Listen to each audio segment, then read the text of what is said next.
Hi friends, welcome to Cola Teaches Math. So today I'm going to do my Unit 5 review, Analytical Derivatives. I kind of consolidated it into the four main topics. So topic 1 is the mean value theorem, curve sketching from functions, curve sketching from graphs, and the second derivative test. All right, so first thing we need to know is the mean value theorem. And I have a graph right here that I drew. It basically says if we are continuous on the closed interval and differentiable on the open interval, that if we have a secant line here, somewhere in the interval, the slope of the secant line and the tangent line are going to be the same. So you can see that that's going to happen right here and right here, because when two lines are parallel in math, their slopes are the same. So we need to be able to apply the mean value theorem in two ways: on a function and using a table. So here we go. Using mean value theorem, and this is the key word if they don't say use the mean value theorem. Blah, blah, blah. Here. Using the mean value theorem, find when the instantaneous rate of change equals the average rate of change.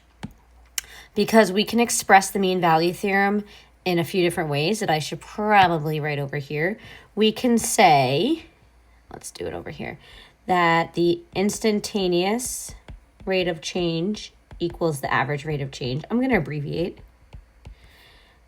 Everything on the left is going to be equivalent. Slope of the tangent line equals slope of the secant line. And last but not least, f prime of c equals f of b minus f of a over b minus a. Okay, so I'm going to use that over here for this question. So use the mean value theorem, find when the instantaneous rate of change equals the average rate of change. So first thing I'm going to do is I'm going to take the derivative of this, derivative of e to the x is itself, and I'm going to set it equal to the slope. So we're going to do f of ln of 3 minus f of 0 over the ln of 3 minus 0. And if I do f of ln of 3, that's e to the ln of 3, which is 3. And if I do f of 0, that's e to the 0, which is 1. So the top is going to become 3 minus 1 over the ln of 3, or 2 over the ln of 3. So that's the average rate of change. I'm going to set it equal to e to the x, and my goal is to solve for x. So let's cross multiply. I'll do it up here. And we're going to get 2 equals, no, what am I doing? We're not cross multiplying. I just erased the question. We're just going to ln both sides because we want to get rid of the e. So if I'm going to ln both sides, ln, then x is just going to be equal to the ln of 2 over the ln of 3. That would be the multiple choice answer. If it's a table, and I did a video on how to know if it's IVT or MVT, step 1 is between the interval they gave us. Let's see if the derivative is equal to 0. So the derivative is equal to 2, rather. So I'm going to go ahead, I'm going to find 12 in my table and 0. And we're going to see what the slope is. So if I do 28 minus 4 over 12 minus 0, that's 24 over 12, which is in fact 2. So we can say, by the mean value theorem, f prime of t equals 2 for some t on the interval. All right, next, curve sketching from a function.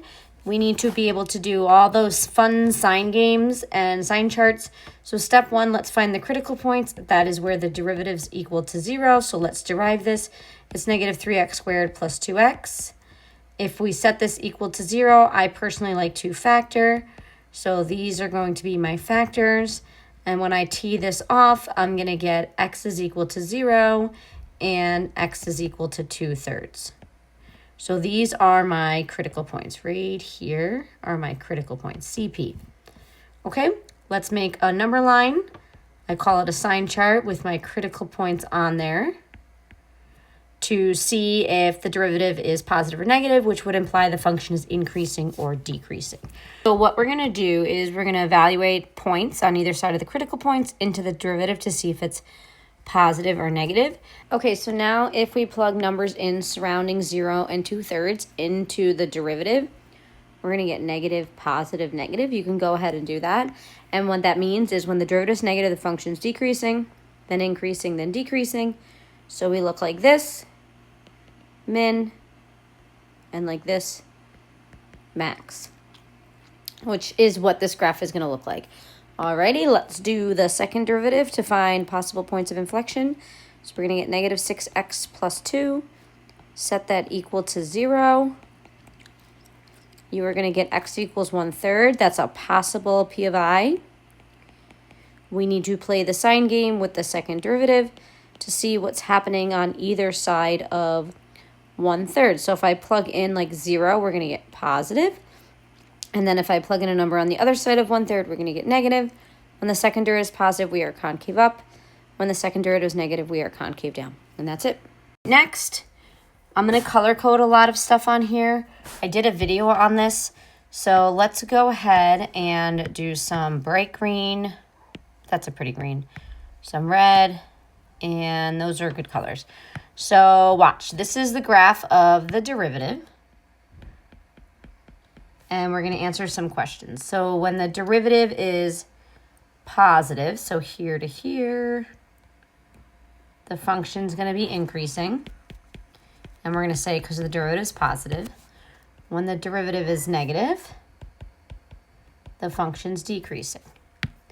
Now right here, here, and here are all critical points because that's where the derivative graph equals 0. But specifically, this critical point, if the derivative is going from positive to negative, is going to be a maximum in the function.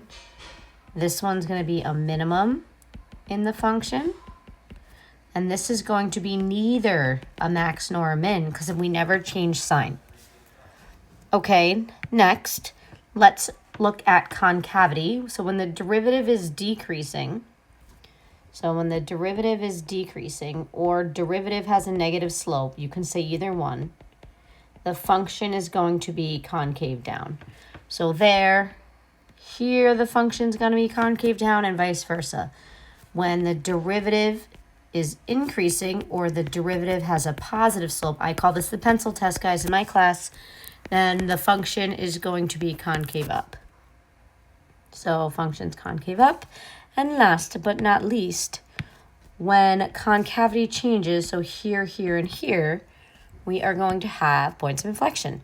So let's label those in another color. Let's do orange. P of I, P of I, P of I. And you're going to want to say, because derivative, you can either say derivative goes from increasing to decreasing and vice versa, or I like to say because derivative slope goes positive to negative or negative to positive. Okay? And last but not least, the second derivative test. This is going to be tested somewhere, I feel like. So you're going to have to use this when you don't have enough information to do the number lines. Look at what I gave you here. So I tell you that the first derivative is given as this, and they want us to determine if 1, 2 is a relative max, min, or neither. So first thing we need to do is we need to test and make sure that dy dx is equal to 0, because in order to be a relative max or min, we need to be a critical point first. So I'm going to take the point 1, 2, plug it into the first derivative, and make sure it's equal to 0. Then I can move on. So then what we're going to do is we're going to take the second derivative. So I'm going to implicitly derive this with respect to x. It's just going to be 2 minus dy dx.